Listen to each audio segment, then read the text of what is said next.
Moments ago, Sovereignty, his much anticipated final work as he head towards the Breeders' Cup Classic with nothing short of Horse of the Year honors on the line. He has been the best of the 3-year-old crop, and he is getting into gear right now. I'm joined on set by Joe Talamo and Simon Bray as always. And Simon, there he goes, getting into that work. Yeah, going to be nothing fancy here today. We've been talking to Belmont all week. Just, I think an easy half mile was the plan, is what he said yesterday. And that's his exercise rider, Neil Pozansky, assistant trainer, said he's just a great horse to work. Very push button, does everything you want, and you can see he is just doing so good right now, Joe. Yeah, has his ears straight up, doing it really, really easy. And you said it. They don't want nothing too intense today. Something just very modest. They're only 5 days out from the big one. And I tell you what, he could not look any better right now. He is doing this very, very easily. I think this is exactly what Belmont wants. There he comes around the turn there and just moving beautifully. I mean, just got a great way of going. And you know, the longer we've been here, you know, we were out at dinner last night talking to a couple of people, and they just, this is the talk, Sovereignty, how good he looks, how well he's doing. The word around town is that, you know, he's just doing so good. I mean, probably the best he's done his whole year, and he looks like it. I mean, just look how fluid his stride is.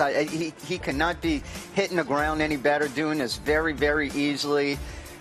Like I said, we're only 5 days out. Not going to be a really big gallop. I'll just kind of stretch his legs, and I think he got out exactly what they wanted to with this. It's not often that the Breeders' Cup Classic winner gets outshadowed by a 3-year-old the following year, but I feel like that's the case here in 2025. As Sovereignty stopping the clock there in 49-4 for that work and doing it as easily as possible. Yeah, I tell you what, Bill's going to be really happy. I mean, great job, Neil Pozansky. I guarantee you, I guarantee you, he told him to go 49 or 50. And he hit it right on the mark. Absolutely perfect. Yeah, at this point, 5 days out, I know we've talked about that the last few days. The worst thing you could do this close to a race is to go too fast. If he would have put up a 46 and change, 47, only 5 days out, he would have been fired. Yes, that definitely could have taken a lot out of him. This was absolutely perfect. And even not only for Sovereignty, but for all the horses works, you're not going to gain any fitness 5, 6, 7 days out. So this is absolutely perfect. Just something to get over the track, stretch their legs, and time-wise, could not have been better. Yeah, it's just to get them through the motions and just take the edge off a little bit. You don't want them too high come Breeders' Cup week. You know, you don't want them too fresh. That's how horses hurt themselves. So you've got to do enough to take a little bit of the edge off, but leave so much in the tank that you've got enough left for next weekend. So 50 is right in that sweet spot. 46 fast, 52, 53 slow, 49-4 right in that sweet spot for maintenance work. And then you have a horse of this supreme talent in the hands of an absolute master in Bill Mott. So it's a double whammy there, where you have connections involved that know more about horses than most who ever throw a saddle over one, and they get their hands on someone like this.